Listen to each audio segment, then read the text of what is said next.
اللهم صل على محمد وآل محمد.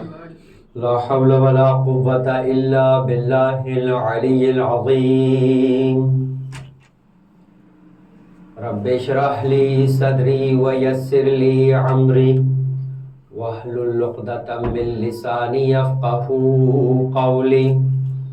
أعوذ بالله من الشيطان اللعين الرجيم. بسم الله الرحمن الرحيم. الحمد لله رب العالمين وهو أحسن الخالقين، والصلاة والسلام على أشرف الأنبياء والمرسلين، خاتم النبيين ورحمة للعالمين، سيدنا ونبينا ومولانا أبي القاسم محمد. اللهم صل على محمد وآل محمد. وعلى آله الطيبين الطاهرين المعصومين المظلومين المنتجبين المنتخبين الميامين، لا سيما على بقية الله في الأرضين.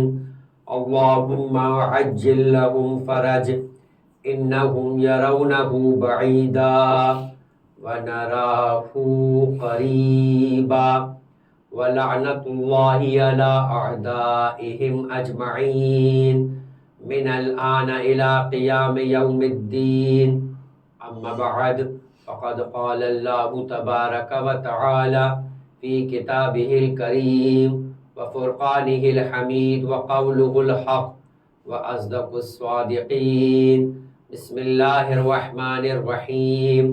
والعصر إن الإنسان لفي خسر إلا الذين آمنوا وعملوا الصالحات وتواصوا بالحق وتواصوا بالصبر.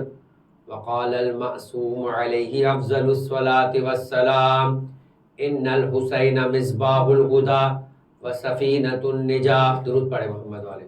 اللهم صل على محمد وآل محمد. عزیزان محترم، مسلسل 4 دنوں سے آپ کی خدمت میں سعادت انسان کربلا کے آئینے میں قرآن مجید اور اہل بیت علیہ السلام کے ارشادات کے پس منظر میں اور ان کی ارشادات اور ان کے اقوال کے اعتبار سے پیش کیے جا رہے ہیں. کسی بھی جگہ پر عزیزان محترم کہ جب انسان نیا پہنچا کرتا ہے اور لوگوں سے گفتگو ہوا کرتی ہے یا لوگوں سے بات چیت ہوا کرتی ہے، تو پھر کچھ وقت لگتا ہے کہ انسان ان کے ساتھ انسیت یا ان کے ساتھ ارتباط کے اندر اپنے فاصلے کو کم محسوس ہوتا ہوا پاتا ہے. تو پھر اس کے بعد انسان ہمت کرتا ہے یا انسان یہ بہتر سمجھتا ہے کہ کوئی بات ایسی کی جائے کہ ممکن ہے کہ مزاجوں کے اعتبار سے، طریقہ کار کے اعتبار سے، اندازوں کے اعتبار سے وہ بات شاید پہنچنے میں یا اس کا اثر ہونے میں کچھ وقت لگتا ہوا نظر آئے. اسی اعتبار سے خود میرے لیے بھی اس مقام پر آ کر گفتگو کرنا، اور میں ظاہر سی بات ہے مختلف انسان سفر تو کرتا رہتا ہے، لیکن اس کے باوجود ہر جگہ پر پہنچنے کے بعد جب لوگ بدلتے ہیں تو ان کے مزاجوں کو، ان کی باتوں کو، ان کے انداز کو دیکھ کر سمجھنے میں وقت لگتا ہے. یہاں کے مجمع کے اعتبار سے ایک فرق ضرور ہے، اور وہ فرق یہ ہے کہ یہاں پر عام طور پہ مجمع ایک ہی سے انداز کے یا ایک ہی مزاج کے لوگوں کو سے کہا جائے، اس اعتبار سے کہ چونکہ سب کے سب وہ افراد ہیں جو اپنے اپنے شہروں کو، اپنے اپنے ملکوں کو چھوڑ کر کام کرنے کے لیے اس مقام پر جمع ہے، تو روٹین بھی تقریباً ملتی جلتی ہے. اس اعتبار سے بات کرنے کے لیے ایک الگ انداز کو اپنایا جا سکتا ہے. اور وہ یہ ہے کہ دیکھیں، جب آپ لوگ اتنی دور آئے، مجھے وہ روایت کہ جو خاص طور پر اس مقام کے لیے بیان کرنی چاہیے. ایک مرتبہ میرے جانے کا اتفاق ہوا، محرم کا ہی پہلا اشرا تھا ملیشیا کے اندر. تو ملیشیا کے اعتبار سے جس طریقے سے کوالالمپور اس کے اعتبار سے کہا جائے یا اس کا جو اپنا کیپٹل ہے، اس کے ساتھ ہی سلنگور کا ایک علاقہ ہے، وہاں پہ جا کے امام بار گئے. اچھا، ممکن ہے کہ آپ لوگوں کو یہ بات نہیں معلوم ہو، کہ اہل بیت کے مکتب سے تعلق رکھنے والا جو یہ ہمارا فرقہ ہے، یہ ہمارا فرقہ ہے، یہ جو گروہ ہے جسے آپ ایک خاص اصطلاح کے نام سے پکارا جاتا ہے شیعہ، اگرچہ کہ لفظ شیعہ جو ہے وہ قرآن مجید کے اندر بھی استعمال ہوا ہے اور حضرت ابراہیم کے اعتبار سے استعمال ہوا ہے۔ شیعہ جو کہتے ہیں وہ گروہ کو کہتے ہیں۔ شیعہ کوئی خاص نہیں ہے کہ ہمارے لیے ہمارے مکتب کے لیے ایک لفظ ایجاد کیا گیا ہے، یہ وہ لفظ ہے کہ جس کے معنی گروہ ہے۔ اب اسی لیے امیر المومنین کے لیے جو لفظ استعمال کیا گیا وہ یہ کہا گیا کہ جو علی سے تعلق رکھنے والا گروہ ہے وہ علی کا شیعہ ہے۔ اور خود مولا کائنات کے دور میں یعنی پیغمبر کی وفات کے بعد یہ لفظ استعمال کیا جاتا تھا کہ جب اختلاف بہت بڑھ گیا کہ یہ خلیفہ ثالث کے یعنی عثمان کے شیعہ ہے اور یہ امیر المومنین کے شیعہ ہے، پھر تاریخ میں ایک لفظ یہ بھی استعمال ہونے لگا کہ یہ جو ہے وہ حاکم شام کے شیعہ ہے۔ لیکن پھر اس کے بعد اتنا زیادہ کثرت کے ساتھ یہ لفظ جس طریقے سے ہم شیعوں کے لیے ایک تاریخ میں ایک اور لفظ ہے اور جو ایک طرح سے گالی سمجھا جانے لگا، برائی کے طور پہ بولا جانے لگا، اور وہ ہے لفظ رافضی۔ خود شافعی نے اپنے اشعار کے اندر یہ کہا ہے کہ اگر علی سے محبت کا اظہار کرنا یہ رافضی ہونا ہے تو میں میدان منا کے اندر یا مثال کے طور پر میدان صفا کے اندر اس بات کا اعلان کرتا ہوں کہ میں بھی رافضی ہو گیا ہوں۔ تو مولا کائنات سے محبت یہ تو وہ ہے کہ جب ایک مرتبہ مامون کے دربار میں، مامون کے دربار کا مطلب یہ ہے کہ امیر یعنی امام رضا کی شہادت جو ہو رہی ہے وہ سن 203 ہجری میں، تو تقریباً 200 سال کا عرصہ گزر چکا ہے پیغمبر اکرم کے دور سے لے کے اب تک کا، اور سوال کر رہا ہے مامون الرشید کہ آپ کے پاس امیر المومنین کا ایک ٹائٹل ہے قسیم النار والجنہ۔ ٹائٹل کیا ہے؟ قسیم النار والجنہ۔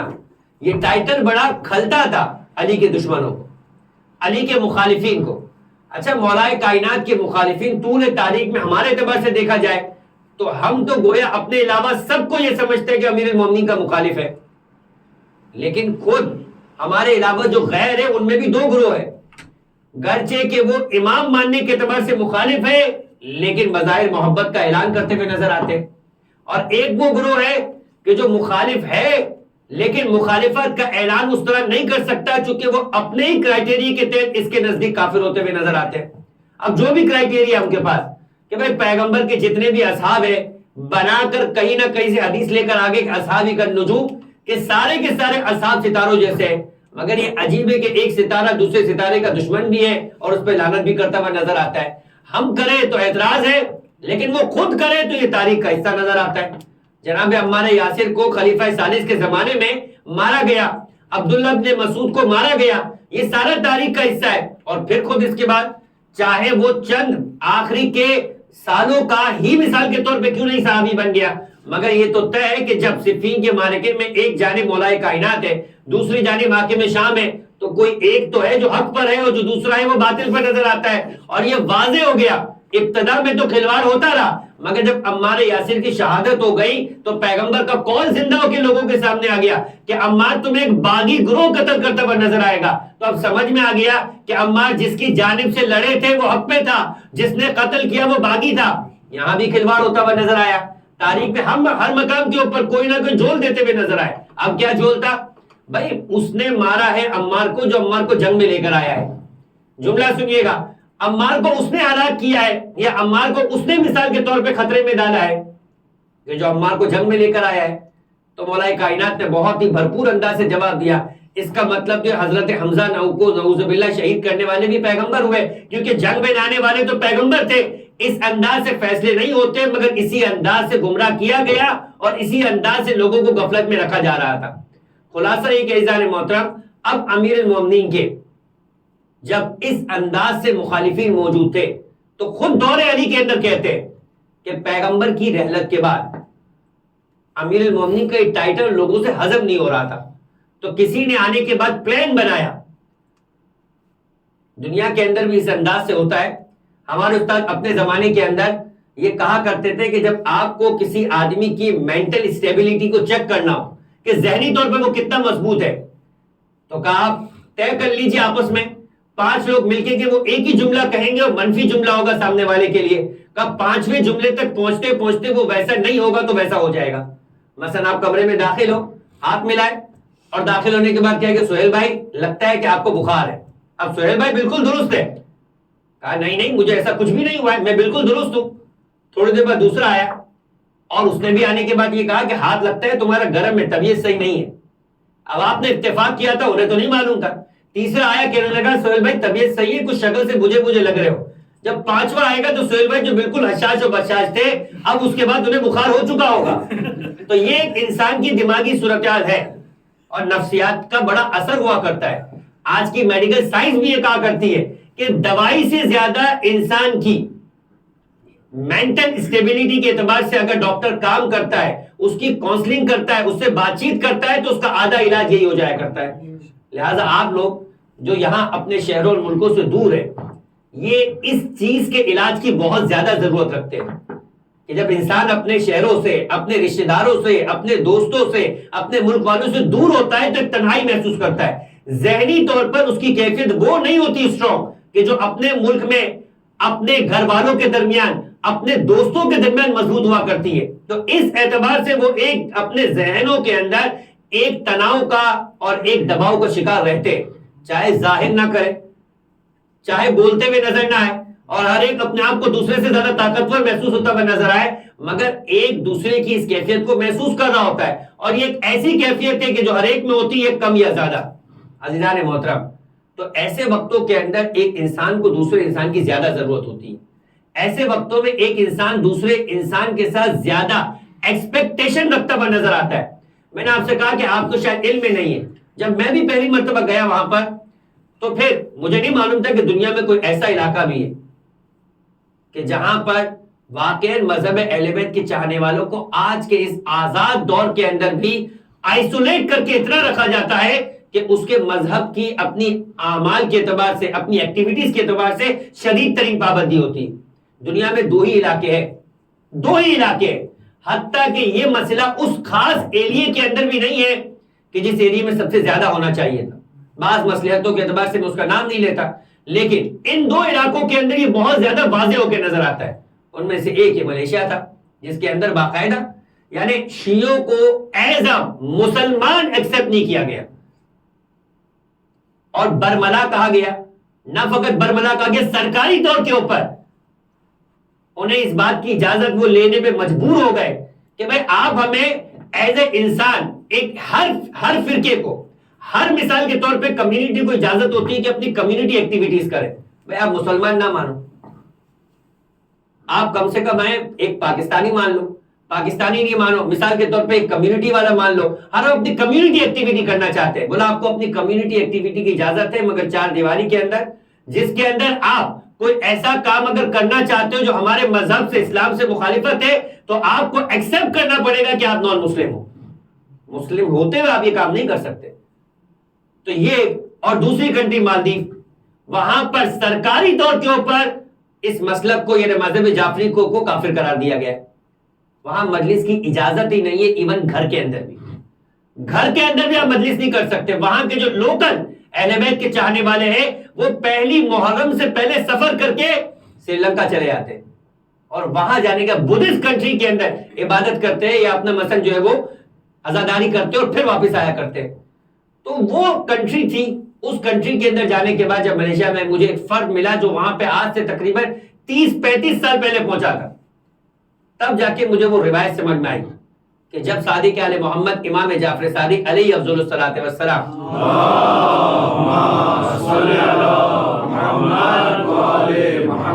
غالباً ہارون مکفوف یا کوئی اور تھے, عجیب انداز سے امام نے ان کو مخاطب کیا. امام نے کہا کیا تم انشدتا, یعنی کیا تم نے انشاد کیا ہے, کوئی مرثیہ لکھا ہے میرے جد امام حسین کی مظلومیت پر؟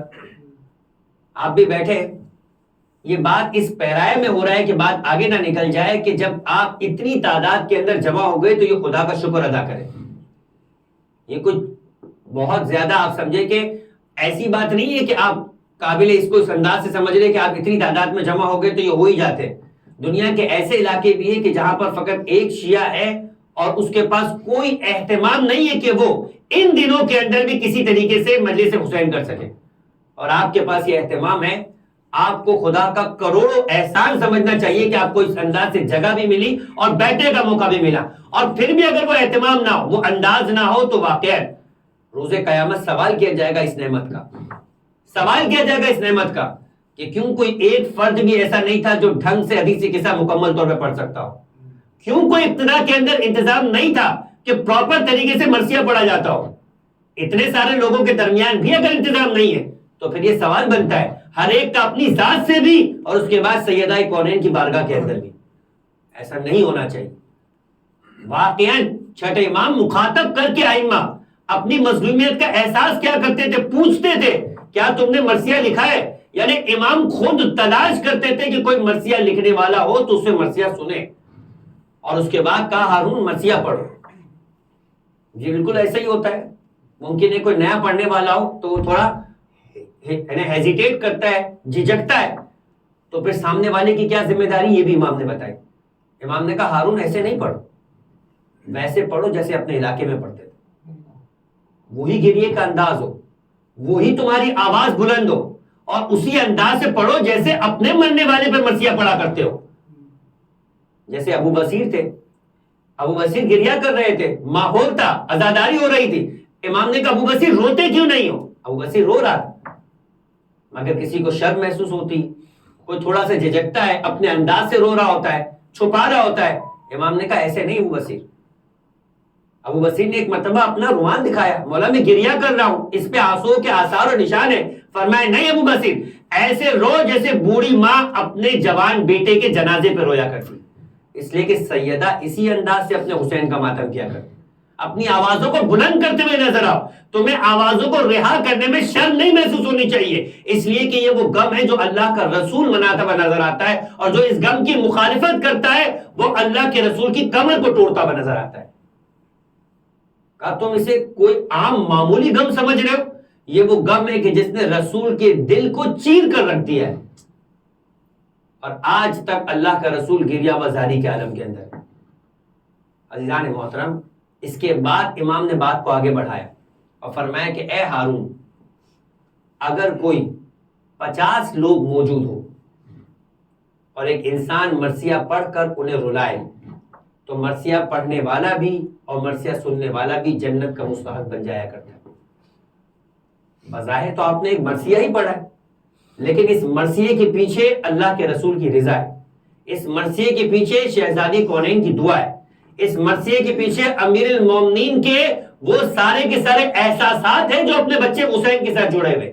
کہا کہ تم نے عجیب جملہ ہے, اس جملے کی قدر کیجئے گا, احساس کیجئے گا. فرمایا فمن یعنی من ابقا بمصاب الحسین فقط احسن بالنبی والفاطمہ, جس کسی نے حسین کی مصیبت پہ گریہ کیا اس نے اللہ کے رسول و شہزادی کونین پہ احسان کیا, یعنی ان کا حق ادا کر دیا.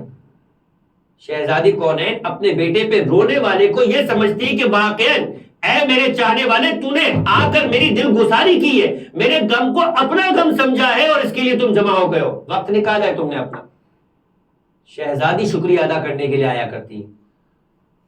اور اندازہ کیجئے کہ کیا آپ کا اور ہمارا مقام ہے کہ ہم شہزادی کے سامنے کسی اجر کا ارادہ بھی کر سکے اور طلب کر سکے, لیکن وہ شہزادی اس بات کا حق سمجھتی ہے کہ ایک مرتبہ امام صادق فرماتے ہیں کہ اگر 50 لوگ تم نے جمع کر لیے, پھر اس کے بعد امام نے ایک انداز دینا چاہا, فرمایا کہ نہیں, اگر 40 لوگ بھی جمع ہو گئے تو جنت واجب.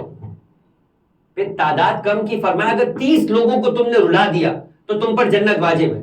پھر کہا 20 لوگوں کو تم نے جمع کیا, انہیں رلا دیا تو تم پہ جنت واجب ہے. کہا پھر 10 لوگوں کو رلا دیا تو تم پہ جنت واجب ہے. فرمایا کہ نہیں, پڑھنے والا ایک ہو, سننے والا ایک ہو, تب بھی تم پہ جنت واجب ہے. کہا اکیلا پڑھنے والا اکیلا بھی کسی مقام پر بیٹھ کے پڑھے اس پہ جنت واجب ہے.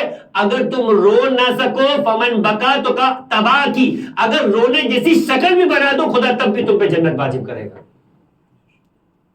یہ کیوں بتایا عزیزان محترم؟ کیونکہ امام کو معلوم تھا کہ دنیا میں ایسے علاقے ہوں گے کہ جہاں واقع اکیلا تنہا علی کا اور حسین کا چاہنے والا ہوگا.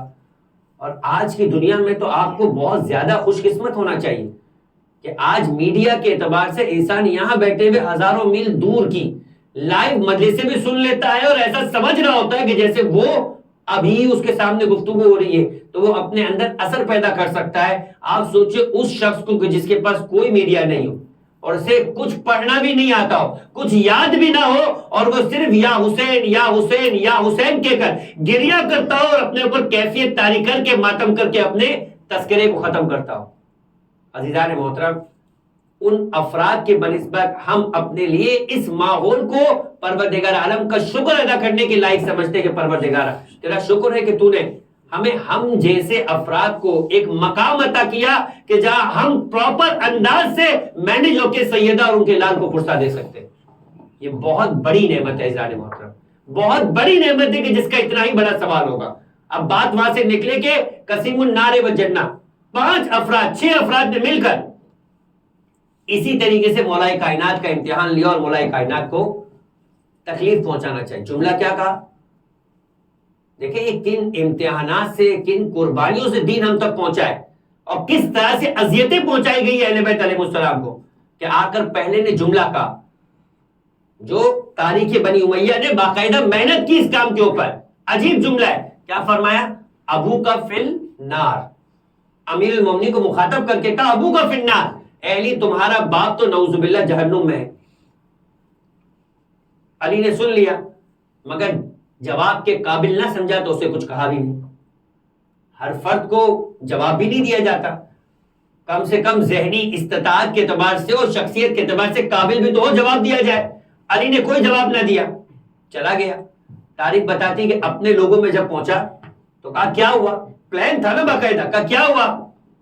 کہنے لگا علی نے تو جواب بھی نہیں دیا, کہا تمہیں قابل ہی نہیں سمجھا ہوگا.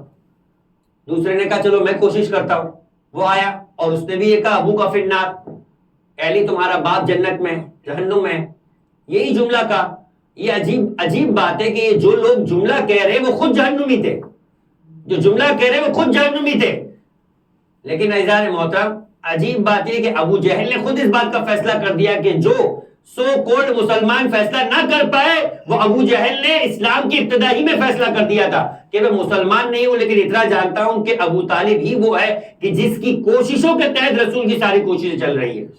لہذا جب پہلی دعوت ذوالعشیرہ تھی, تاریخ اٹھا کر دیکھی کہ جملہ ہے یا نہیں, کہ جب ایک مرتبہ پیغمبر اکرم نے کہا کون ہے جو اس کام میں میرا ساتھ دے گا, بہت مشہور ہے.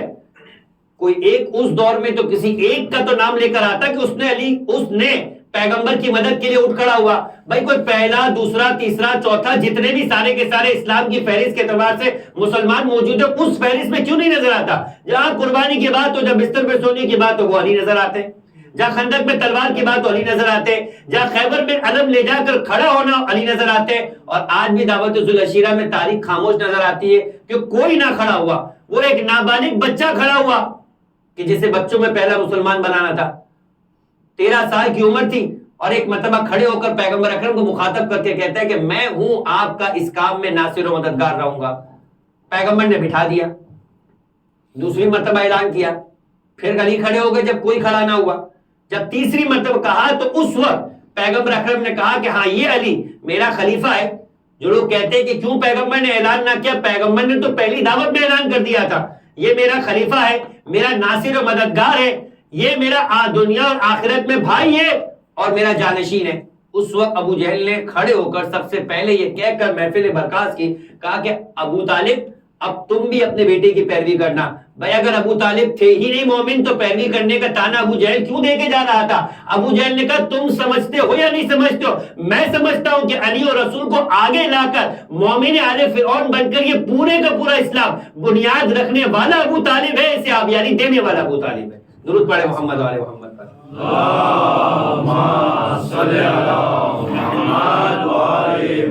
تو دوسرے نے بھی یہی جملہ کہا کہ ابو کا فی النار, اے علی تمہارے والد نعوذ باللہ جہنم میں. علی نے کوئی جواب نہ دیا. جب تیسری مرتبہ ایک فرد آیا اور اس نے بھی یہی جملہ کہا تو اب علی نے دشمن چاہے اپنی رذالتوں کے اندر اپنی پستیوں میں کتنا ہی گرا ہوا کیوں نہ ہو, مگر کچھ لوگ ہوتے ہیں کہ جنہیں جواب دیا جا سکتا ہے اور تاریخ میں ان کے ذریعے سے باتوں کو محفوظ کیا جا سکتا ہے. جیسے ہی اس نے جملہ کہا کہ ابو کا فی النار, امیر المومنین نے جو جملہ کہا وہ تاریخ میں لکھ دیا گیا. فرمایا انا قسیم النار والجنہ، میں جنت و جہنم کا تقسیم کرنے والا ہوں. میرے باپ کی پرواہ نہ کرو، اپنے باپ کی پرواہ کرو کہ اسے کہاں پہ لے کے جاؤں گا. درود پڑھے محمد والے محمد پر. اللہم صلی علی محمد وعلی محمد. اب یہ ہے اسلامی صدی ہجری کی ابتدا، یعنی 12ویں 13ویں 14ویں ہجری چل رہی ہے، اور اب بات ہو رہی ہے 200 صدی ہجری کی.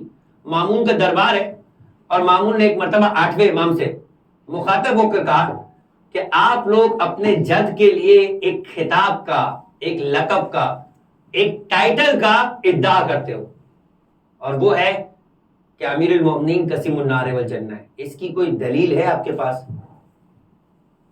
اس کی کوئی دلیل ہے آپ کے پاس؟ تو امیر المومنین 8ویں امام نے فرمایا کہ دلیل تو بہت واضح ہے، اور مسلمان ابتدا ہی سے اس دلیل کے قائل ہے. کہ کون سی دلیل ہے جو مجھے بھی نہیں معلوم؟ کون سی دلیل ہے جو مجھے بھی نہیں معلوم؟ کہ کیوں تم نے نہیں سنا کہ یا علی، پیغمبر کا قول ہے، یا علی حبک ایمان و بغضک کفر. اے علی تمہاری محبت ایمان ہے، تم سے بغض کفر ہے. فرمایا کہ بالکل. کہ بس اس کا مطلب فیصلہ ہو گیا. علی دنیا کے بعد کیا فیصلہ کریں گے کہ کون جنت میں جائے گا کون جہنم میں جائے گا؟ اسی دنیا میں فیصلہ ہو گیا کہ کون جہنم میں جائے گا اور کون جنت میں جائے گا. مامون ایک مرتبہ کہنے لگا خدا مجھے زندہ نہ رکھے کہ اگر کوئی مشکل پیش آئے تو آپ اس کو حل کرنے کے لیے موجود رہا ہوں. 8ویں امام نے تو اسے جواب نہیں دیا، مگر میں کہتا ہوں کہ یہ تیرے اس آباء و اجداد کا جملہ تھا کہ جس نے امیر المومنین کے سامنے ہمیشہ یہ کہا تھا کہ لولا علی لہلک فلاں، کہ علی تو نہ ہوتا تو میں ہلاک ہو جایا کرتا. تو یہ کوئی تو نے پہلی مرتبہ نہیں کہا کہ جب مشکل پڑی تو مدد کرنے کے لیے علی تھے یا علی کی اولاد تھی. بس عزیزان محترم یہ جملہ کہا، اور جملہ کہنے کے بعد دربار برخاست ہو گیا. اباسلط ہروی، جب آپ جاتے ہیں مشہد مقدس کی زیارتوں پر تو اطراف کی زیارتیں بھی کیا کرتے ہیں. جو اہل بیت علیہ السلام سے منسوب ہستیاں ہیں، امام زادگان کی یا ان کے اصحاب کی، ان کی زیارتیں ہوا کرتی ہیں. ان میں سے ایک زیارت اباسلط ہروی کی ہے جو نیشاپور کی زیارتوں میں آتی ہے. یہ اباسلط ہروی وہ ہے جو راوی ہے اسی حدیث کا، کلمۃ لا الہ الا اللہ حسنی، جو سلسلۃ الذہب کی روایت میں نے آپ کی خدمت میں پہلی تقریب میں پیش کی تھی، جو 8ویں امام کی روایت. یہ اباسلط ہروی ہے کہ جب 8ویں امام کو مامون نے زہر دیا تو اس زہر دینے سے پہلے زہر دینے کے سارے حالات کی خبر جسے بتائی، اور بتایا کہ مجھے کون ہے جو مدینے سے زمینوں کے سمٹ کر امام جواد کے آ کر مجھے غسل و کفن دینے کا انتظام ہوگا. یہ ساری روایت اباسلط ہروی نے ہم تک پہنچائی. یہ اباسلط ہروی ہے جو کہتے ہیں کہ ایک مرتبہ میں بھی بہت خوش ہوا کہ میں علی کا چاہنے والا ہے، علی کی فضیلت کو دربار میں ثابت کر دیا گیا، تو بہت خوش ہوا اور میں قریب آیا امام رضا کے اور کہا مولا آپ نے کیا جواب دیا ہے، کیا آپ نے مطمئن کیا مامون کو؟ امام نے فرمایا یہ جملہ تو مامون جیسے لوگوں کے لیے تھا.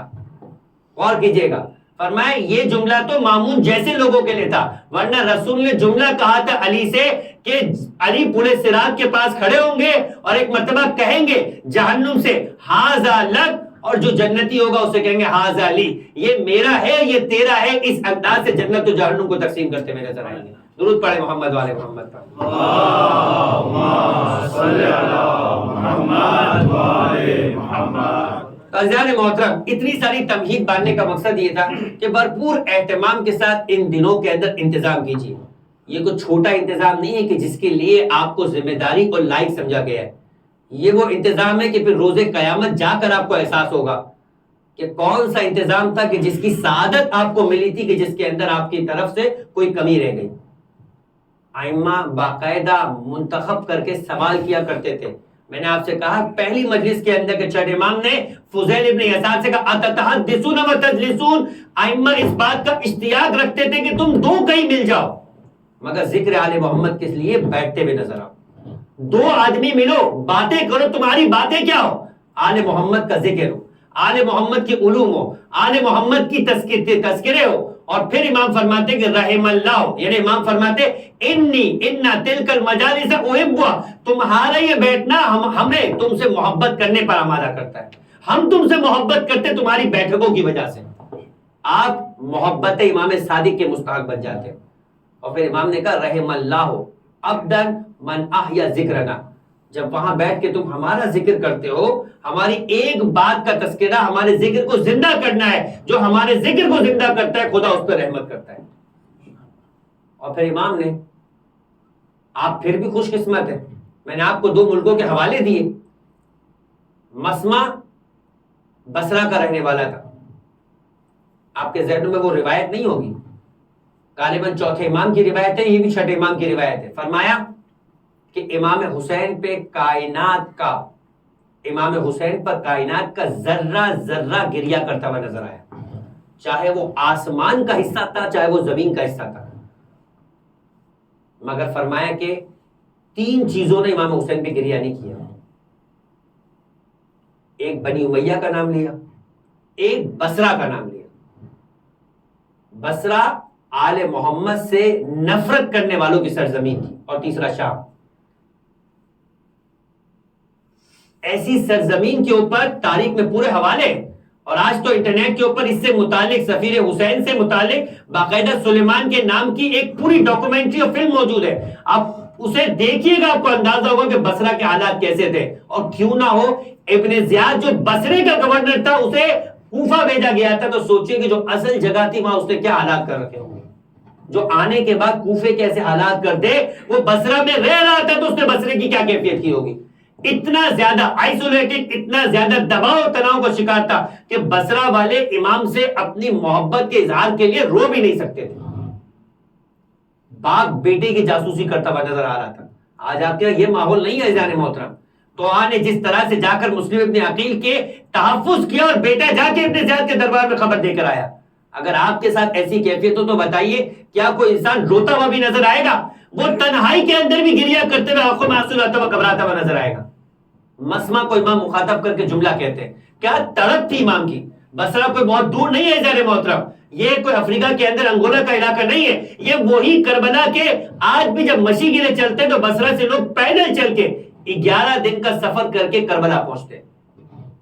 چھوٹے چھوٹے بچوں کی بات کر رہا ہوں میں خود 15 شعبان کے ایک موقع پہ موجود تھا، ایک بوڑھی خاتون وہاں پہنچی اور وہ اس سے جب سوال کیا تو کہاں سے آ رہی؟ کہ میں بصرہ سے چل کے آ رہی، بصرہ سے چل کے کربلا زیارت کے لیے آیا کرتی۔ اور عجیب بات ہے کہ نجف کے طالب علم بتاتے ہیں کہ بصرہ سے چل کے ایک لڑکا آیا جس کی عمر 10-11 سال تھی، اور وہ مجبور کر رہا تھا کہ میں آپ کے پیر دباؤں گا۔ کہا ہم تو نجف سے چل کر آئے ہیں، ہمیں 3را روز ہے، تجھے 11واں روز ہے، اور 11 سال کی عمر ہے تو ہمارے پیر دبانا چاہتا ہے۔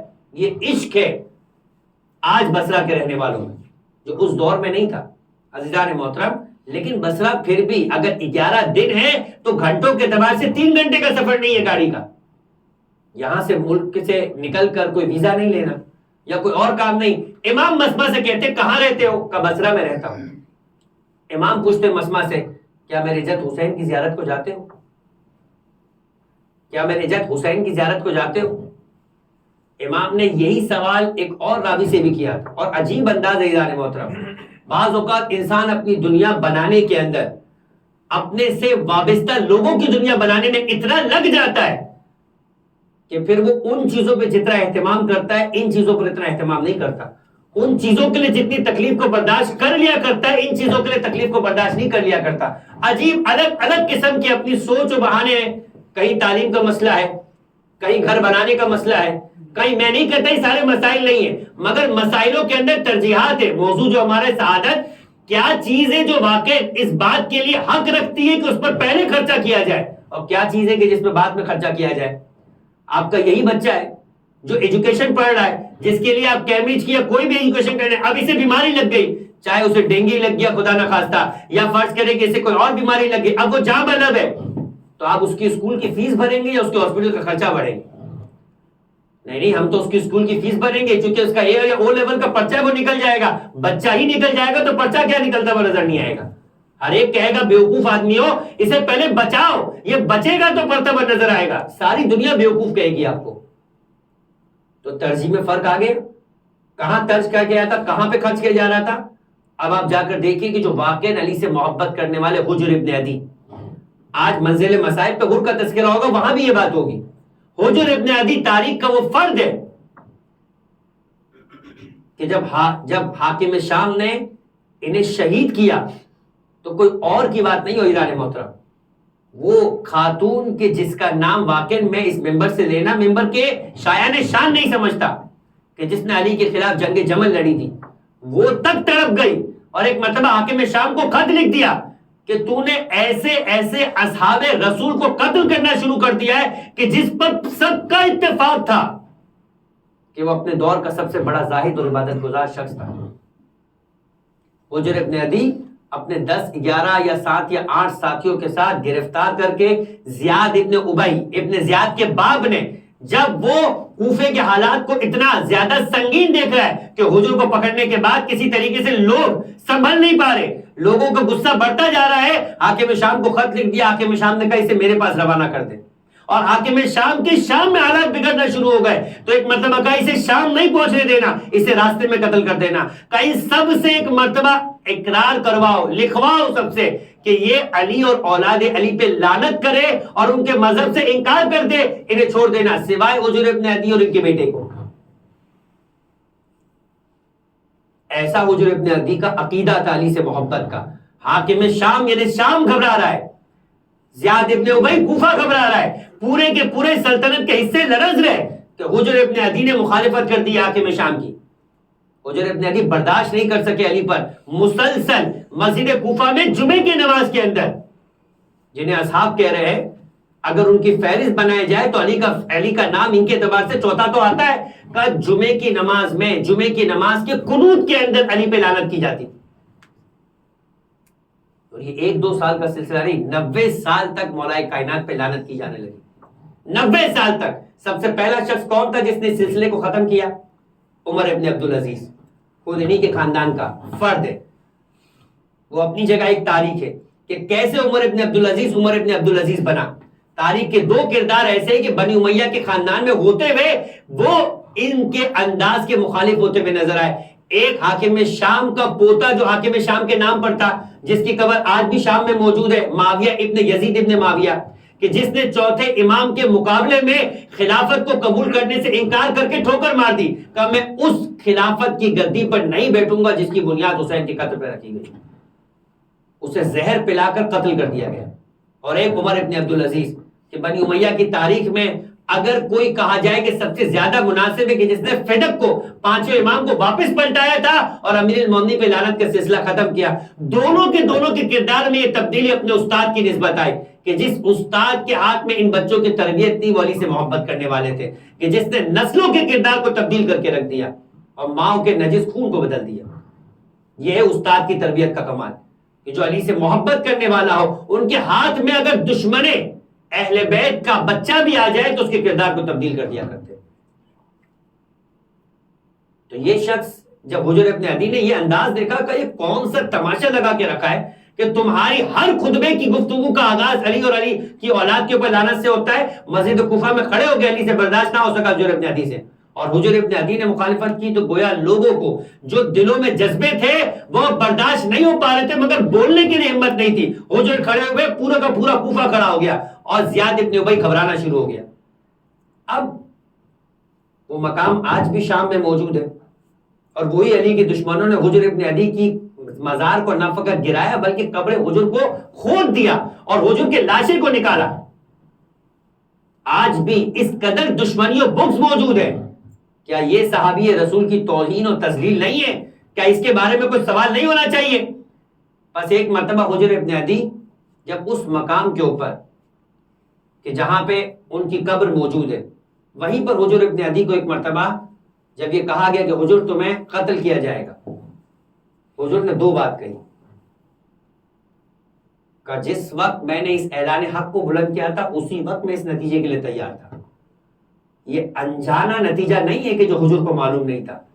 حجر کہنے لگے علی سے محبت کی یہ سزا ہوگی، یا میں یہ کہوں کہ علی سے محبت کی یہ جزا ہوگی، یہ حجر اس کے لیے پہلے ہی تیار تھے، مگر کہا 2 کام کرنا چاہتا ہوں، ایک 2 رکعت نماز پڑھنے دے، اور 2 رکعت نماز پڑھنے کے بعد ایک جملہ کہا جو میری دوسری گفتگو کے اندر یہ بات تھی کہ ہمیں نماز کیسے پڑھنی چاہیے اور کس طرح کی نماز کو باقاعدہ پیغمبر اکرم نے اور پروردگار عالم نے چوری قرار دیا ہے، کہ امیر المومنین نے مسجد کوفہ میں ایک شخص کو نماز پڑھتے ہوئے دیکھا تو جملہ کہا اس کے نماز پڑھنے کے بعد، غور کیجئے گا، کچھ ایسی کیفیتیں ہیں کہ جن کیفیتوں کے اندر اگر کوئی مر جائے تو ہمارے معاشرے کا عام جملہ ہے.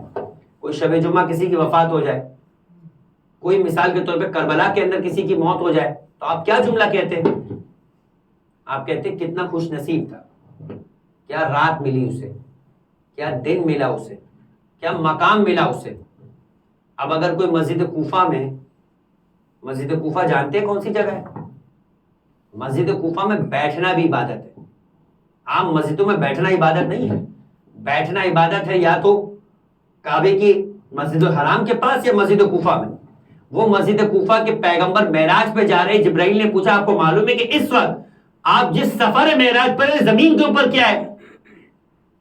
ہمیں خبر پہنچانے کے لیے پیغمبر نے سوال کیا جبرائیل سے, کیا چیز ہے جو ایسی آ گئی زمین پر کہ تم مجھ سے روک کر سوال کر رہے ہو؟ کہ زمین کے اوپر وہ مسجد کوفہ ہے کہ خدا نے پوری روئے عرش پر 4 جگہوں کو اپنے سے منسوب قرار دیا, ان میں سے ایک مسجد کوفہ ہے. کہ خدا سے اجازت لے اور یہیں پر سفر کو روک دے, میں زمین پر اتر کر اسی مسجد میں نماز پڑھوں گا. اور آج تک اس کی نشانی موجود ہے جس کا نام ہے دکۃ المعراج. خدا آپ کو اور ہمیں نصیب کرے مسجد کوفہ جانے کے لیے کہ چھٹے امام کا جملہ تراویح کو کہتے ہیں. کیا تو اپنی ساری نمازیں مسجد کوفہ میں پڑھتا ہے چونکہ تو کوفے میں ہے؟ کہ نہیں مولا, کبھی پڑھتا ہوں کبھی نہیں. اگر تجھے اہمیت معلوم ہو جائے کوہنیوں کے بل چل کر آئے گا اور اپنی کوئی نماز مسجد کوفہ میں ترک نہیں کرے گا. مسجد کوفہ میں واجب نماز پڑھنا حج کے برابر, مستحب نماز پڑھنا عمرے کے برابر. مسجد کوفہ وہ جگہ کے جہاں زمانے کے امام ظہور کے بعد اپنی حکومت کو اسٹیبلش کریں گے, اپنے دادا علی کی طرح اپنے ہر فیصلے مسجد کوفہ میں کریں گے. مسجد کوفہ حضرت نوح کا گھر, مسجد کوفہ حضرت ابراہیم کا گھر, اتنی مقدس جگہ, امیر المومنین کی عبادت کا, امام حسن کی عبادت کا, جناب آدم کی توبہ جا قبول ہوئی اسی مسجد کوفہ کے اندر.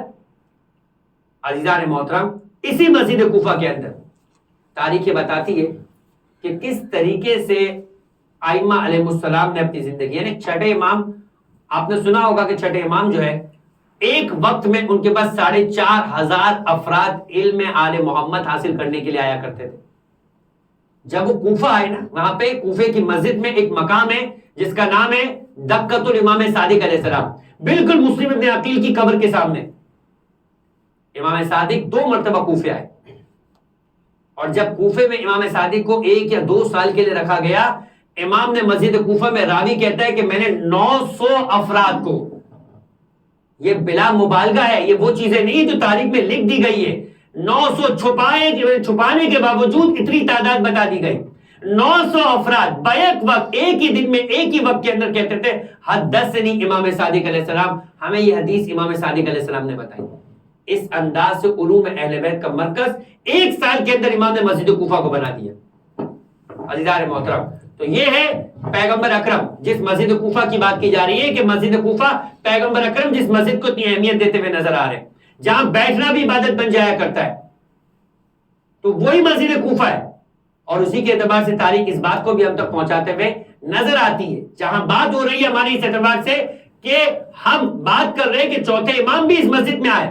راوی کہتا ہے پہلی مرتبہ ملاقات ہوئی, کون سا راوی؟ ابو حمزہ سمالی, جن کے نام سے دعا موجود ہے, دعائے ابو حمزہ سمالی. پہلی ملاقات ان کی مسجد کوفہ میں سید سجاد کے ساتھ ہوئی, اور وہاں مقام بن گیا باقاعدہ مقام عبادت سید سجاد علیہ السلام. اس قدر اس مسجد کے ساتھ اہل بیت علیہ السلام کا ایک اشتیاق اور ایک ولولہ موجود تھا. جو میں نے آپ سے کہا کہ ہماری بات ہو رہی تھی کہ ہم نے آپ کو دوسری تقریر کے اندر بھی اس بات کے اعتبار سے اشارہ کرتے ہوئے نظر آئے کہ اہل بیت علیہ السلام کس طریقے سے یہ چاہتے ہیں کہ انسان ان کے مکتب پر, انسان ان کے بارے میں حساس نظر آئے. مسمع کی بات ہو رہی تھی, میں نے آپ سے کہا امام نے بصرہ کے اندر مسمع کو مخاطب کر کے کہا کہ اے مسمع, کیا تم کربلا جاتے ہو؟ پھر میں نے آپ سے کہا کہ دیکھیں امام نے ایک اور راوی کو مخاطب کر کے کہا, جہاں بات ہو رہی تھی کہ ہم اپنے اعتبار سے ترجیحات طے نہیں کر پاتے, ترجیحات کے لیے آپ کو اہل بیت کی نگاہ کی جانب دیکھنا پڑے گا. جب اپنی دنیا میں اپنے انداز سے ترجیحات بنائیں گے تو ہمیشہ ہر ایک کی ترجیح میں فرق نظر آئے گا, مگر جب آپ کا آئیڈیل اہل بیت ہو جائیں گے تو آپ کی ترجیحات سب کی ایک ہوتے ہوئے نظر آئے گی. جیسے اس وقت ہم سب کی ایک ہی ترجیح ہے کہ ہم ذکر آل محمد کرتے ہوئے نظر آئے, ہم میں کوئی فرق نہیں ہے, نہ سوچ کے اندر نہ عمل کے اندر. اسی طریقے سے اگر آپ نے اہل بیت کو اپنا آئیڈیل بنایا تو آپ کے حلیے میں فرق نہیں ہوگا، سب کا حلیہ اہل بیت والا ہوگا۔ آج ہمارے حلیوں میں فرق ہے نا، آج ہمارے انداز میں فرق ہے، ہمارے کپڑے پہننے کے انداز کے دیکھیں، ایک ہے کہ کون سے پہنے ہیں، ایک ہے کہ کون سے پہننے چاہیے، فرق ہے دونوں میں۔ فارسی میں ایک جملہ ہے، ہست و نیز بایدھا اور نہ بایدھا، کیا مطلب؟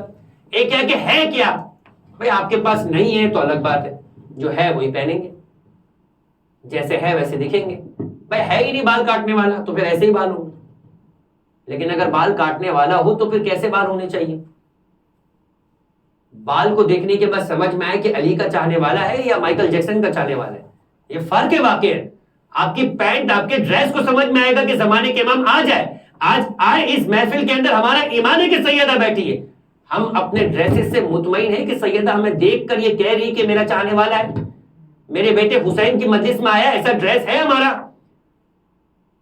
واقعہ خوئی کے بارے میں کہتے تھے 2 مہینے 8 دن تک مسلسل سیاہ لباس پہنتے تھے کہ میں اس محفل میں اس وقت کے اندر اپنے آپ کو زمانے کے امام کے سامنے دیکھ رہا ہوں کہ میرا زمانے کا امام گریے کے عالم میں، کیفیت کے عالم میں، میرا زمانے کے امام کس لباس سے اس وقت محبت کرتا ہے، میں ان سے محبت کرنے والا ہوں۔ میں اس سے بڑھ کر لباس پیدا کروں گا کہ میں کم سے کم اپنے ظاہر کے اعتبار سے شو کر سکوں کہ مولا میں آپ کی مصیبت میں شریک ہوں، مولا میں آپ کے غم کے اندر شریک ہوں۔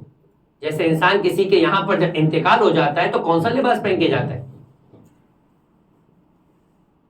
آج اللہ کے رسول کے نواسے کی شہادت کا دن، آج سیدہ کی کونین کی بچوں کا گریا و غم ہو رہا ہے، کیا ہمارا ڈریس ویسا ہے، ہمارا حلیہ ویسا ہے؟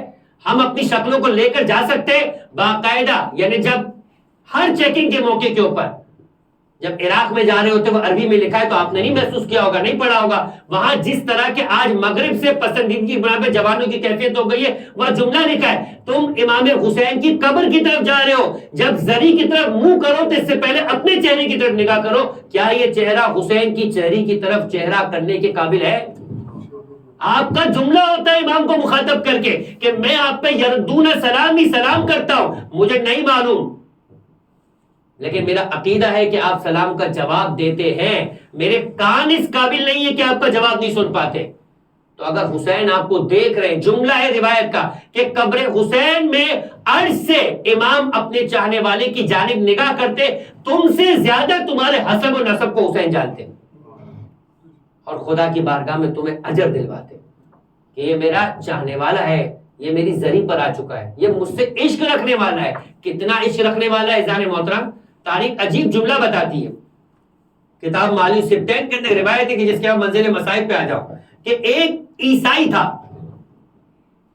سمندری سفر پہ تھا، کشتی ٹوٹ گئی، اور ٹوٹنے کے بعد ساحل پر آ گیا، بے ہوش ہو گیا، عرصہ گزر گیا، جب ہوش میں آیا تو دیکھا میں قبیلے میں موجود ہوں، بصرہ سے تعلق رکھنے والا یہ قبیلہ تھا، کا میرا علاج ہوا، میں نے دیکھا کہ وہ ساتھ ساتھ میں ایک عجیب اہتمام کر رہے ہیں، مجھے نہیں معلوم تھا، میں مسلمان نہیں تھا کہ کس چیز کا اہتمام ہو رہا ہے۔ قبیلے کا سردار آیا اور مجھے کہنے لگا کہ دیکھو تم ہمارے مہمان ہو، ہمیں خدا نے یہ موقع دیا کہ تمہاری جان بچا سکے، لیکن ہم تم سے شرمندہ ہیں، اب ہم سارے قبیلے کے مرد، چونکہ یہ ذی الحج کا مہینہ ہے اور اس مہینے کے اندر ایک تاریخ آتی ہے کہ ہم سب اس بات کی نیت رکھتے ہیں کہ اپنے آپ کو اپنے مولا و آقا امام امیر المومنین کے روزے اور حرم تک پہنچائیں۔ کہ میں نے ایسے ہی معلومات کی کہ یہ کون سا دن کون سی تاریخ ہے، تو پتہ چلا یہ 18 ذی الحج کا دن ہے۔ روایت کے جملے ہیں کہ اگر اپنے آپ کو پہنچا سکو تو 18 ذی الحج کو قبر امیر المومنین تک پہنچا کر اپنے تجدید عہد کا اعلان کرتے ہوئے نظر آؤ کہ ہاں اے امیر المومنین، ہم جس طرح سے غدیر میں آپ کے اللہ کے رسول نے بیعت کروائی تھی وہ بیعت شکن بن گئے، مگر ہم آپ کے روزے پر آ کر اس بیعت کی تجدید کرتے اور آپ کے ساتھ مواسات اور آپ کی پیروی کرنے کا اعلان کرتے۔ کا سارا قبیلہ نکل گیا۔ تو میں نے ایک مرتبہ کہا کہ میں اس اجنبیت کے ماحول میں میرا دل گھٹے گا، مجھے بھی اپنے ساتھ لے چلو۔ کہا وہ مجھے لے چلے۔ کہا میں جانتا تھا کہ میں مسلمان نہیں ہوں، میں حرم کے باہر بیٹھ گیا، میں حرم کے باہر بیٹھ گیا، وہ سب حرم میں چلے گئے۔ کہا اس کے بعد انہوں نے کہا کہ دیکھو اب ہم محرم آنے والا ہے، کربلا جائیں گے۔ کہا یہ سب لفظ میرے لیے نئے تھے، میں کہا مجھے بھی لے چلو۔ کہا میں پہنچ گیا، جب میں پہنچ گیا تو کہا کہ وہ قبر حسین کا احاطہ ہے، چونکہ میں مسلمان نہیں تھا، میں باہر بیٹھ گیا اور میں نے ان کی ساری جوتیاں اپنے پاس محفوظ کر لی. وہ اندر گئے، میں باہر بیٹھا ہوا تھا، لوگوں کو دیکھ رہا تھا، تھک گیا تھا چونکہ پیدل چل کر آیا تھا. تو میری آنکھ لگ گئی. صاحب مالیو سبتین یہ کہتے ہیں، آغا مازندرانی، کہ سو گیا، خواب کے اندر ایک عجیب منظر دیکھتا ہے. منظر یہ دیکھتا ہے کہ ایک نورانی شخصیت ہے، ان کے ساتھ چند لوگ ہیں جو دفتر، فارسی زبان میں دفتر کہتے ہیں رجسٹر کو، رجسٹر لے کے گھوم رہے، اور وہ نورانی شخصیت ہر ایک کا نام لکھا رہی ہے کہ کون کون ہے جو میری زیارت پر آیا ہے. کہا سب کا نام لکھ لیا. اس نورانی شخصیت نے سوال کیا، سب کا نام لکھ لیا؟ ملائکہ نے جواب دیا، ہم نے سب کا نام لکھ دیا. حسین کی نگاہ میری جانب پڑی. کہا اس کا نام لکھا؟ کہا یہ تو آپ کے مذہب کا پیروکار نہیں، یہ آپ کے مکتب کا چاہنے والا نہیں ہے. کہا تمہیں خدا نے میرے مکتب کے پیروکار کا نام لکھنے کے لیے بھیجا ہے یا میری زیارت کرنے والے کا نام لکھنے کے لیے بھیجا ہے؟ کہا اس کے بعد مجھے کچھ سمجھ نہیں آیا، میری آنکھ کھل گئی، میں گھبرا گیا کہ یہ کون ہے نورانی شخصیت اور کس کا نام لکھنے کو کہہ رہی ہے. کہ اس دور کے مرجع وقت جب وہ آیا ایک مرتبہ قبیلے کا سردار، تو میں نے واقعہ بیان کیا، مجھے کچھ سمجھ میں نہیں آ رہا تھا. وہ حیران ہو کر کہنے لگا کہ تمہیں اپنے خواب کے اندر میرے مولا آقا امام حسین کی زیارت نصیب ہوئی ہے، تم نہیں جانتے مگر ہم جانتے کہ تم کتنے سعادت مند بن گئے ہو. اس کے بعد وہ اس دور کربلا کے مجتہد کے پاس لے کے گیا اور کربلا کے مجتہد کے ہاتھوں پہ اس عیسائی نے اسلام قبول کیا. کہنے کا مطلب یہ ہے کہ اگر مازندرانی فرماتے کبھی کسی کے بارے میں تصور نہیں کرو کہ وہ کہاں سے کیسے آ گیا ہے، اگر فرش عذاب پر آ چکا ہے تو خدا نے اس کے لیے ہدایت کے انتظام کر دی اور حسین نے اسے اپنے آپ سے قریب کر لیا. ان الحسین مصباح الہدی، حسین ہدایت کا چراغ ہے، والسفینۃ النجات، اور نجات کی کشتی ہے. شیخ جعفر طوسری اپنی کتاب خصائص حسینیہ میں نقل کرتے ہوئے نظر آتے ہیں کہ امام حسین کے لیے ایک جملہ ہے، فرمایا کلنا سفن النجات. معصوم فرماتے ہم سب سفینہ نجات ہے، کوئی کسی ایک سے وابستہ ہو جائے وہ 12 سے وابستہ ہو جایا کرتا ہے، اور جو 12 سے وابستہ ہو جائے اس کی نجات پھر یقینی ہو جاتی ہے. فرمائے لیکن سفینۃ جد الحسین اسرا، فرمایا لیکن حسین کا جو سفینہ ہے وہ جلد اور زیادہ تیزی کے ساتھ جنت کی طرف لے جایا کرتا ہے. 2 جملے فرمائے، اسرا و اوسا. اسرا اور اوسا، اسرا کہتے ہیں جس کی سپیڈ زیادہ ہو. ہم گاڑی لیتے ہیں تو آپ دیکھتے ہیں کہ 1.3 ہے، 1.8 ہے، 2.3 ہے، 2.8 ہے. کہا کہ جو حسین کی کشتی کی مجاد کی طرف جانے کی سرعت ہے وہ باقی 11 اماموں میں بھی نہیں ہے جو حسین کی کشتی میں موجود ہے. اور فرمایا جتنی وسعت کے ساتھ حسین کی کشتی ہر مسلک کے چاہنے والے کو اپنے پاس جمع کر کے خدا کی منزل کی طرف لے جایا کرتی، اتنی بڑی کشتی بھی کسی کی نہیں. وہ جلد بھی لے جاتی ہے، وہ ہر چاہنے والے کو وہاں تک پہنچاتی. اور کربلا اور آج کی شب اس بات کی گواہ ہے. اور جب اپنے گھر سے نکلا تھا، آج بھی حور کی قبر کے پاس جو زیارت نامہ لکھا ہے وہاں پر ایک جملہ لکھا ہے، آج بھی لکھا ہے. اگر کوئی عربی جان سکتا ہے تو پڑھ کر سمجھتا ہے. حور کہتا ہے میں گھر سے نکلا تو میں نے ہاتف غیبی سے ایک آواز سنی مگر آواز دینے والے کو نہیں دیکھا. کیا کہا؟ ابشر بالجنہ، اے حور تمہیں جنت کی بشارت ہو. حور کہنے لگا جو حسین کا راستہ روکنے کے لیے جا رہا ہے اسے جنت کیسے مل سکتی؟ حور کو نہیں معلوم کہ آگے کیا ہونے والا ہے. حور نے صرف اتنا سنا ابشر یا حور بالجنہ، اے حور تجھے جنت کی مبارک ہو. حور کہتا ہے کہ مجھے نہیں سمجھ آیا، سفر میں تھا، سو رہا تھا، خواب کے اندر میں نے اپنے باپ کو دیکھا. میرا باپ اس دنیا سے جا چکا تھا. میرے باپ نے مجھ سے سوال کیا اور کہاں جا رہے؟ کا نواز رسول کا راستہ روکنے کے لیے. ابن زیاد نے مجھے مامور کیا ہے، حسین ابن نمیر نے مجھے حکم دیا ہے. کہا کہ دیکھو حسین کا راستہ روکنا، حسین کے خلاف قدم اٹھانا انسان کو جہنم میں لے جاتا ہے. ہو سکے تو اس سے باز رہنا، اور اگر ہو سکے تو حسین پر اپنی جان قربان کر دو. حور نے سنا مگر حور کو سمجھ نہیں آیا. حور 1000 کی فوج کا سالار تھا، چھوٹا سپاہی نہیں تھا، اپنے قبیلے کا سردار تھا، بنی ریاح کا سردار تھا. اور حور بہت کچھ ابن زیاد کی طرف سے پانے والا تھا. اپنے سارے اختیار کے ساتھ حور سفر کرتا رہا. حکم ملا تھا حسین ابن نمیر کی طرف سے کہ جلد اپنے آپ کو پہنچا اور حسین کو روک لے. اور حسین کو لے کر ابن زیاد کے دربار میں جانے. مقام ذو حسن کے اوپر کربلا جاتے ہوئے مختلف مقامات آئے. زبالہ کے مقام کا وہ واقعہ تو آپ کو یاد ہوگا کہ جہاں پر ایک مرتبہ کوفے سے آنے والے افراد نظر آئے تو امام نے کہا کہ جاؤ ان کو بلواؤ، ان سے پوچھو کہاں سے آ رہے ہیں، ہمیں مسلم ابن عقیل کی کوئی خبر نہیں ملی. ایک مرتبہ وہ قریب آئے تو انہوں نے جملہ کہا. مولانا نے پوچھا کہاں سے آئے ہو؟ کہا کوفے سے. کہا مسلم ابن عقیل کی کوئی خبر ہے؟ وہ بیان کرنا چاہتے تھے مگر ان کی آواز یا ان کے الفاظ ساتھ نہیں دے رہے تھے. کہا مولانا ممکن ہے کہ تنہائی میں آ جائے؟ کہا نہیں، یہ سب ہمارے اپنے ہیں، جو بات کہنی ہے میں ان سے کوئی بات نہیں چھپاتا. تو کہا کہ جب ہم کوفے سے نکلے تھے ہم نے مسلم کے پیروں میں رسی کو باندھتے ہوئے بچوں کو کوفے کی گلیوں میں پھراتے ہوئے دیکھا تھا. اتنا جملہ سننا تھا کہ ایک مرتبہ امام مظلوم نے شہزادی زینب کو بلوایا. شہزادی زینب کے خیمے میں گئے، کہا کہ زینب بہن وہ صندوق لے کر آ جاؤ کہ جس میں تبرکات موجود ہے. وہ بچی دیکھ رہی تھی جس کا نام تاریخ میں یا رقیہ موجود ہے یا عاتقہ موجود ہے کہ ایک مرتبہ کہا اس بچی سے کہ جس نے آنے کے بعد کہا بابا کی کوئی خبر ہے. ایک مرتبہ حسین نے اس کے سر پہ ہاتھ رکھا. ہاتھ رکھنے کا انداز ایسا تھا کہ یہ خاندان اہل بیت کی بچی سمجھ گئی. کہا آپ کا ہاتھ تو ایسا ہے کہ جیسے کسی یتیم کے سر پہ رکھا جاتا ہے. حسین نے بچی کو سینے سے لگا کر جملہ کہا اگر تمہارے بابا مسلم نہ رہے ہم حسین تو ہے، اکبر تمہارا بھائی ہے.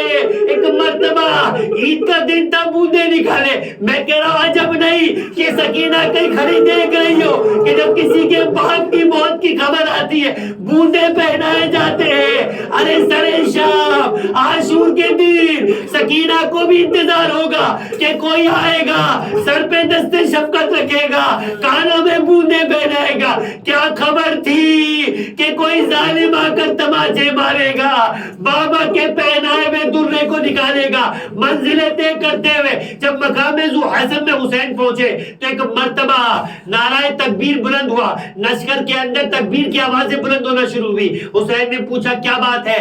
کہا ہم صحرا میں نخلستان دیکھ رہے ہیں اور جان میں جان آ جاتی ہے کہ جہاں پانی نہ ہو وہاں پر آپ کو پانی کے آثار اور سبزے کے آثار نظر آ جائے. مگر حسین نے ایک مرتبہ راستے کی رہنمائی کرنے والے دو افراد سے پوچھا تمہیں کیا لگتا ہے؟ کہ ہمیں اس صحرا میں سفر کرتے ہوئے عرصہ ہو چکا ہے مگر ہم نے یہاں کہیں نخلستان نہ دیکھا. نخلستان چند دنوں کی بات تو نہیں ہے، سالوں کی کوششوں سے بنا کرتا ہے. ایک مرتبہ کا پھر تم کیا دیکھتے ہو؟ کہ ہمیں تو ایک لشکر محسوس ہوتا ہے کہ جو آپ کو یہ نوکیں نظر آ رہی ہے یہ گھوڑوں کے کانوں کی نوکیں ہیں، یہ نیزوں کی نوکیں ہیں. کہ بس ایک مرتبہ مقام ذو حسن کی پہاڑیاں تھی اپنے عقب میں لے لو تاکہ پیچھے سے کوئی حملہ نہ کرے. جب وہ لشکر قریب آیا تو یہ ہور کا لشکر تھا جو پیاسا لشکر تھا.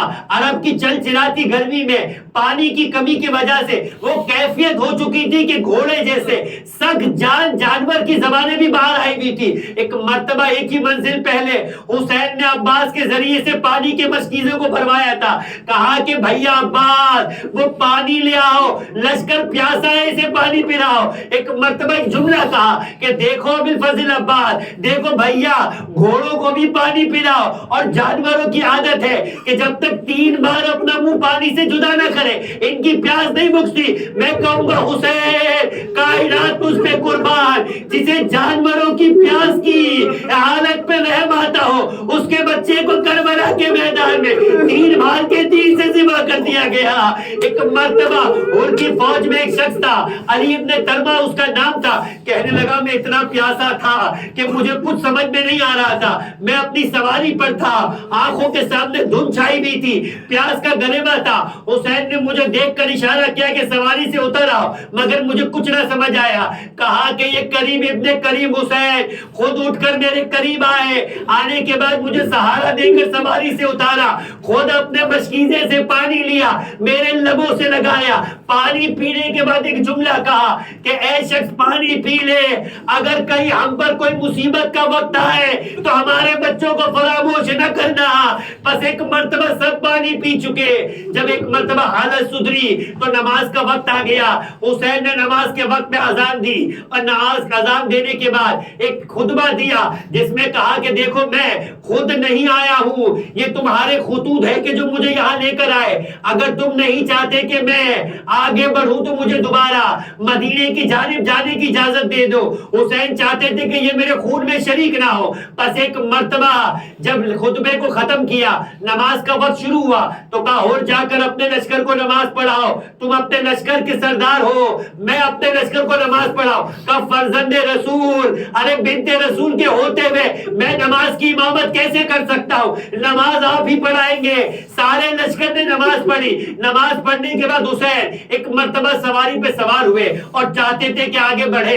تاریخ نے بتایا کہ وہ آگے بڑھا، حسین کی سواری کے لگام پہ ہاتھ رکھا اور ایک مرتبہ حسین کی سواری کو روکنا چاہا۔ ہور کو ایک مرتبہ حسین نے دیکھا اور ایک جملہ کا سکلت کا امو کا یا ہور، اے ہور تیری یہ مجال کہ تو ہماری سواری کو روکتے ہوئے نظر آئے، تیری ماں تیرے غم میں روئے، یہ جملہ کہنا تھا۔ ہور نے سر جھکا دیا اور ایک بار ایک جملہ کہا کہ آپ میری ماں کا نام لے سکتے ہیں، اس پورے عالم عرب میں اگر کسی نے جرأت کی ہوتی میں بڑھ کر جواب دیتا، مگر آپ کی ماں کا نام تو وہ ہے جو بغیر وضو کے میں لب پہ بھی نہیں لا سکتا، لیکن میں آپ کو آگے بڑھنے نہیں دوں گا۔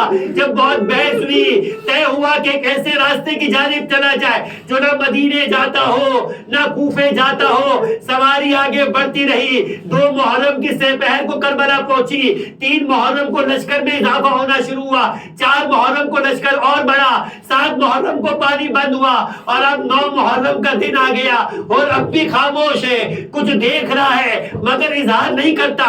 پس ایک 9 محرم کو عمر ابن سعد نے فوجوں کو حکم دیا، فوج نے حملہ کیا اور نے کچھ نہیں بولا، لشکر کے اوپر ایک مرتبہ حملے کو روک دیا گیا، 1 دن کی مہلت مانگی گئی۔ بس عزیزوں یہ جو عاشور کی رات آئی اور پریشان تھا، کبھی دائیں جاتا تھا کبھی بائیں جاتا تھا، کسی نے حور کو روک کر کہا اس پورے عرب میں اگر کوئی مجھ سے کہے کہ سب سے بڑا بہادر کون ہے میں تیرا نام لوں گا، مگر یہ پریشانی کیسی ہے؟ کہا جو جنت و جہنم کے درمیان ہوتا ہے اس کی یہی کیفیت ہوتی ہے۔ کہتے ہیں کہ جب عاشور کا دن آیا، حملہ شروع ہونے والا تھا اور اپنے خیمے سے نکل کے عمر ابن سعد کے پاس گیا، ایک جملہ کا کیا کوئی امکان ہے کہ یہ جنگ ٹل سکتی ہے؟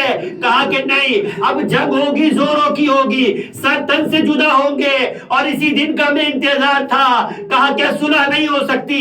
کہا تمہارے سامنے ہے اور صلح کی کوئی صورت نہ بچی۔ اور ایک مرتبہ چلا، ہور کے قبیلے کا فرد کہتا ہے کہ میں ہور سے قریب ہوا، جاننا چاہتا تھا کہ ہور کا ارادہ کیا ہے۔ ہور نے ایک جملہ کہا کیا تو نے اپنے گھوڑے کو پانی پلا لیا ہے؟ عربوں میں یہ محاورہ ہوتا تھا جب کوئی شخص تنہائی چاہتا تھا کہ میں سمجھ گیا اور شاید اب جنگ سے الگ ہونا چاہتا ہے مگر میں قریب نہیں رہنا چاہتا تھا کہ یہ خبر ظالم تک پہنچا پاؤں۔ پس ایک مرتبہ ہور خیمے میں گیا، تاریخ بتاتی کہ اپنے بھائی مصعب کو لیا، اپنے بیٹے بکیر کو لیا اور ایک جملہ کہا کہ بیٹا میں جنت کی طرف جانا چاہتا ہوں، اپنے خطاؤں کی معافی مانگنا چاہتا ہوں، ساتھ چلو گے؟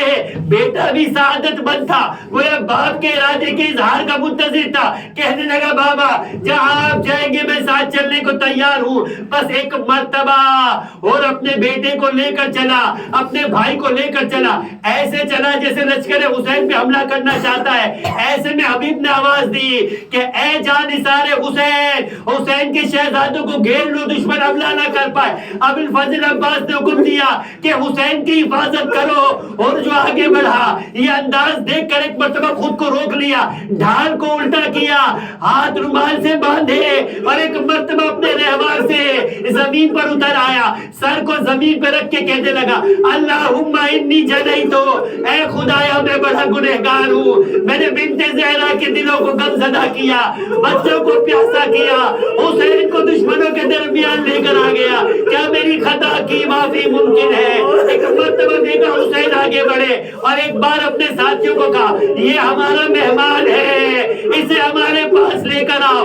اور کو اٹھایا اور نے کہا مولا میں بڑا خطا کار ہوں، میں بڑا جنایت کار ہوں، میں نے آپ کے دل کو بڑا رنجیدہ کیا، کیا میری معافی ممکن ہے؟ حسین نے حور کو اٹھایا، سینے سے لگا کر کہا اور میں نے تجھے معاف کیا، میرے رب نے تجھے معاف کیا، نانا سے شفاعت کا وعدہ کرتا ہوں۔ بس اتنا سننے کے بعد حور سے کہا ایک جملہ کا ہو مگر میں بڑا شرمندہ ہوں، جب دشمن بن کر آئے تھے سیراب کیا، آج دوست بن کر آئے ہیں، ایک گھونٹ پانی نہیں ہے جو تجھے پلا سکوں۔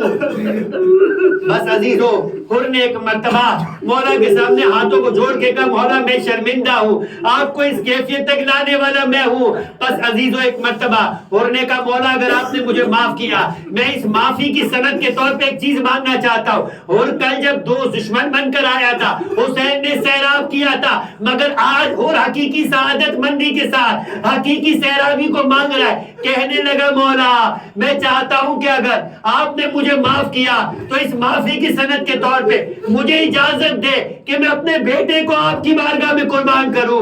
کہا حر کل دشمن بن کر آئے تھے، ہم نے تمہیں سیراب کیا، آج موت کی تمنا کر رہے ہو۔ کہا مولا بس یہی میری معافی کی سند ہوگی۔ بیٹے کو سوار کیا، بیٹا میدان میں گیا۔